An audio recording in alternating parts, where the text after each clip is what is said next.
अस्सलाम वालेकुम दोस्तों, आज की इस वीडियो में हम देखेंगे कि थीम इंस्टॉल हम कैसे करेंगे वेबसाइट के अंदर। अब देखिए वर्डप्रेस के अंदर थीम क्या होता है। सबसे पहले आपको ये बात क्लियर होनी चाहिए।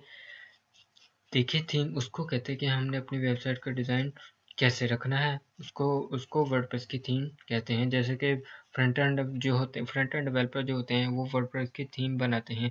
जैसे कि आपने कोई भी किसी भी किस्म की वेबसाइट बनानी है तो आपको पता होना चाहिए कि उसका किस किस्म की आप वेबसाइट बनाना चाह रहे हैं, उसका लुक उस वेबसाइट की लुकिंग कैसी होगी। जैसे कि आप ई कॉमर्स की वेबसाइट बनाते हैं तो आपको ई कॉमर्स के का लुक रखेंगे। अगर आप एजुकेशन की वेबसाइट बनाते हैं तो आप एजुकेशन की वेबसाइट के अकॉर्डिंग आप डिज़ाइन देखेंगे, उसका लुक देखेंगे। वर्डप्रेस हमें फ्री थीम प्रोवाइड करता है और हम फ्री थीम का ही यूज़ करेंगे। इसमें कुछ थीम पेड होती हैं मज़ीद, लेकिन उसमें मज़ीद फीचर ऐड होते हैं तो उसके लिए हमें पेड वर्जन लेना पड़ता है वर्डप्रेस की थीम का। देखिए वर्डप्रेस की थीम को इंस्टॉल करने के लिए दो तरीके हैं। पहला तरीका है वर्डप्रेस के डैशबोर्ड से हम डायरेक्ट थीम कैसे इंस्टॉल करेंगे और उसको इम्प्लीमेंट करेंगे, और दूसरा तरीका ये है कि हम वर्डप्रेस को कोई भी थीम उसको एक्सटर्नल डाउनलोड करके उसको वर्डप्रेस के डैशबोर्ड में कैसे इंस्टॉल करेंगे।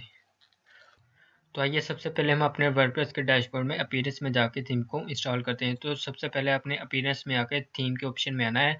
ये जो हमारी करंट थीम है 2021 ये हमने इंस्टॉल की हुई है। तो ऑलरेडी अब हमने अपनी नई एक थीम इंस्टॉल करनी है। तो थीम के बारे में हम आपको ओवरव्यू दे रहे हैं। हम यहाँ पे हम एक थीम इंस्टॉल करेंगे जिसका नाम है ज़ीटा। आप कोई भी थीम इंस्टॉल कर सकते हैं, इसमें कोई मसला नहीं है। तो हम ज़ीटा को थीम को इंस्टॉल कर लेते हैं। इंस्टॉल करके एक्टिवेट कर लेते हैं। अब देखें वर्डप्रेस की थीम जब भी हम कोई इंस्टॉल करेंगे तो उसके थीम में हमें कुछ फीचर हमें देता है, ऑप्शन हमें देता है। जैसे कि ये वर्डप्रेस की थीम का नाम है जो कि हमने इंस्टॉल की है, ये उसका वर्जन है, और ये थीम किसने बनाई है, और ये थीम हमें क्या क्या फीचर देता है, किसके लिए ये सूटेबल है। जैसे कि हमें सारे ऑप्शन प्रोवाइड करता है, menu, header, background, zeta option. ये सारे हमें ये थीम का ओवरव्यू है। इस थीम को हम पढ़ेंगे कि ये थीम हमें पे क्या ऑप्शन देता है। ये जैसे कि theme is Zita is a super fast and highly customizable elemental theme best suitable. जैसे कि ये स्टोर के लिए भी बन सकती है, एजेंसी के लिए भी, ब्लॉगिंग वेबसाइट के लिए है, रेस्टोरेंट, वेडिंग, मतलब इसमें जो जो इसमें फीचर लिखे हैं तो वो इसके लिए हम ये थीम इस्तेमाल कर सकते हैं। में हम इस पर ब्लॉगिंग की वेबसाइट पूरी डेवलप करेंगे तो आपके एक एक चीज़ में करके क्लियर बता दूंगा। तो थीम के बारे में आपको मैंने बता दिया, और मैं आपको इसकी एक बात बताता चलूँ कि जब भी हम कोई थीम इंस्टॉल करते हैं तो थीम हमें डेवलपर जो होते हैं वो हमें थीम यहाँ पे बनी बना वर्डप्रेस में थीम हमें बनी बनाई मिल जाती है। जस्ट हमें अपना कंटेंट हमने अपलोड करना होता है। तो ये जो थीम आपको डैशबोर्ड पे नज़र आ रही हैं ये सारी किधर से आ रही है मैं आपको बता देता हूँ। यहाँ पे हम अपनी वेबसाइट wordpress.org की वेबसाइट पर जाएंगे, थीम के ऑप्शन में आएंगे। थीम के ऑप्शन में आकर ये जो सारी हमें थीम नज़र आ रही हैं ये दरअसल यही वाली थीम है। तो हमें यहाँ से ये थीम यही शो हो रही हैं। तो अब हम दूसरा मेथड देखेंगे वर्डप्रेस की थीम को डाउनलोड करके इंस्टॉल करना। तो यहाँ पे हम अपनी थीम को देख लेते हैं। फ्लैश के नाम से एक थीम है, इसको हम डाउनलोड कर लेते हैं। तो ये देखें ये वर्डप्रेस की थीम है, तो हम इसको डाउनलोड कर लेते हैं।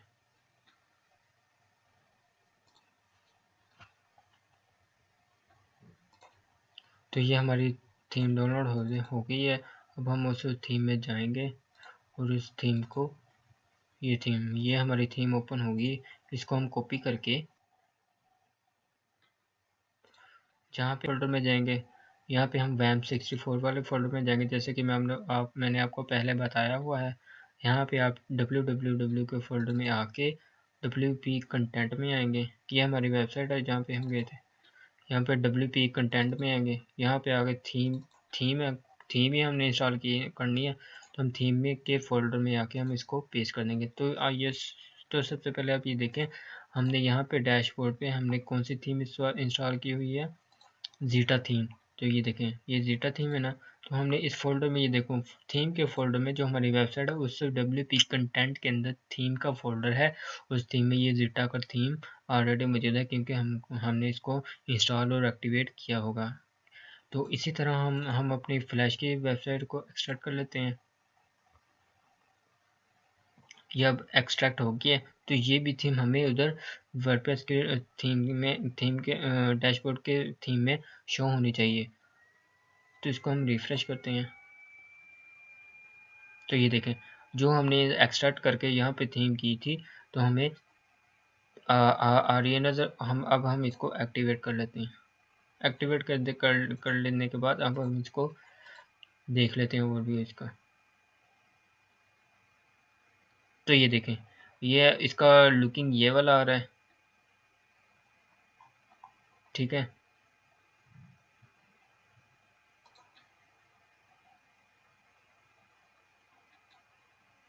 और इसका लुकिंग ये वाला आ रहा है।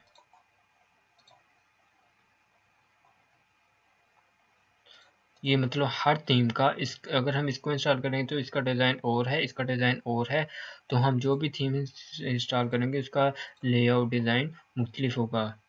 तो अभी मैंने आपको बता दिया है कि ये जो मैंने पेज ऑलरेडी पहले मैंने ऐड किए हुए बनाए हुए हैं। ये पेज का प्रोसेस मैं आपको बाद में बताऊंगा। तो आज हमने सीखा कि वर्डप्रेस की थीम को इंस्टॉल करना, और दो मेथड हमने किए, एक वर्डप्रेस की डायरेक्टरी से और एक डाउनलोड करके उसको इंस्टॉल और एक्टिवेट करना है। तो सबसे पहले तो बाद औक़ात जब हम कोई थीम डाउनलोड करते हैं तो उसमें दो ऑप्शन आ जाते हैं, एक चाइल्ड और पेरेंट। देखिए जो हम कोई थीम इंस्टॉल करते हैं तो उसमें बाद औक़ात हमें दो फ़ोल्डर मिल जाते हैं, एक चाइल्ड का और पेरेंट का।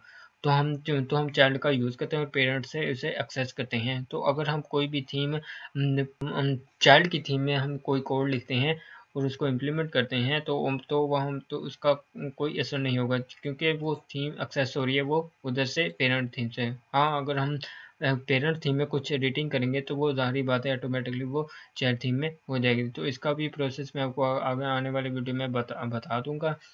तो दोस्तों आज हमने सीखा कि वर्डप्रेस की थीम को दो तरीक़ों से कैसे इंस्टॉल करना है। अगर हमारा एक प्रोसेस फेल हो जाए तो हम दूसरे मेथड से हम इस थीम को डाउनलोड कर सकते हैं। उसको मैंने थीम, हाँ, और एक बात आपको मैं लास्ट में बताता चलूँ, जब भी हम की थीम एक्टिवेट करते हैं, जैसे कि अगर हम फ्लैश थीम को एक्टिवेट करते हैं तो हमें इसमें कुछ प्लगइन, ये हमें ये इस तरह का डाटा शो नहीं हो रहा क्योंकि इसके हमने प्लगइन की जो भी हम थीम करते हैं तो उसके कुछ रिकमेंडेड प्लगइन होते हैं। अगर हम वो अगर थीम हमें उसका कंटेंट और डेमो दे रहा है तो वो प्लगइन इंस्टॉल करके हमें उसी तरह का लुक दिया जाएगा। अगर हम उसमें मैं आपको एक बात बताता चलूँ, जैसे कि हम जब भी कोई थीम एक्टिवेट करते हैं, जैसे कि अभी हमने ये थीम है इंस्टॉल की फ्लैश के नाम से, तो ये इसमें तो जब भी कोई हम थीम इंस्टॉल करते हैं तो वो कुछ हमें प्लगइन देते हैं तो वो हमें इंस्टॉल करने पड़ते हैं। अगर ये देखें फ्लैश की तो हमें ऐसा लुक हमें इसलिए देगा अगर हम इसके प्लगइन को इंस्टॉल और एक्टिवेट करेंगे। ये हम सारा प्रोसेस बाद में देखेंगे। अभी फ़िलहाल मैं आपको ज़ीटा की थीम पे ब्लॉगिंग का सारा प्रोसेस करके दिखाऊंगा। तो दोस्तों अगर आपको ये वीडियो अच्छी लगी तो लाइक और सब्सक्राइब और शेयर कीजिए। शुक्रिया।